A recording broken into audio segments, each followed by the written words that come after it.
menjelaskan dampak pencemaran air dan upaya mengurangi krisis air bersih. IPA kelas 5 SD, tema 8, subtema 3. Saat ini, air bersih semakin sulit didapatkan, sehingga sebagian orang membelinya. Daerah perkotaan merupakan tempat yang paling banyak mengalami kesulitan mendapatkan air bersih. Kesulitan air bersih di perkotaan salah satunya disebabkan oleh sungai dan air sumur yang telah tercemar.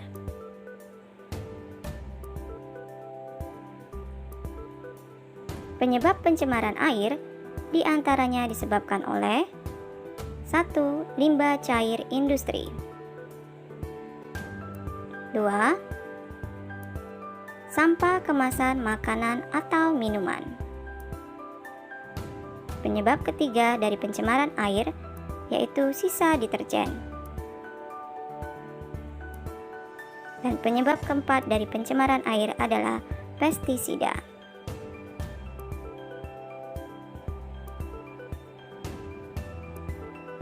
Dampak pencemaran air antaranya 1. Sampah membuat aliran sungai tidak lancar dan berbau tidak sedap. Jadi pencemaran air yang disebabkan oleh sampah membuat aliran sungai tidak lancar dan berbau tidak sedap. Dampak pencemaran air kedua adalah mengganggu kesuburan tanah.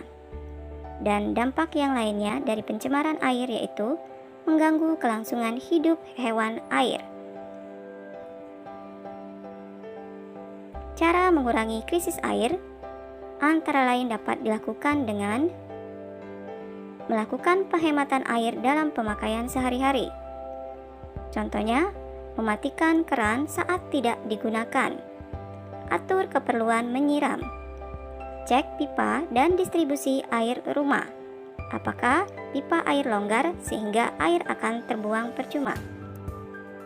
Berhemat saat mandi. Gunakan kembali air. Contohnya, air yang digunakan untuk mencuci buah-buahan atau sayuran dapat digunakan untuk menyiram tanaman. Penghematan air dalam pemakaian sehari-hari yang lainnya adalah bijak penggunaan bahan pembersih agar tidak mencemari air.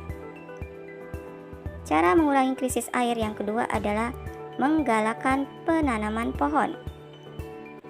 Pada pelajaran sebelumnya, kalian tahu bahwa pohon berfungsi untuk menahan air tanah. Cara ketiga adalah membuat lubang resapan air atau disebut bipori agar air tetap mengalir di dalam tanah. Dan cara keempat, membangun tempat penampungan air. Contohnya penampungan air hujan. Dan yang terakhir, menanggulangi pencemaran sumber air seperti limbah pabrik. Jadi, beberapa pabrik dapat menggunakan limbah airnya kembali dengan proses pengelolaan kembali air limbah.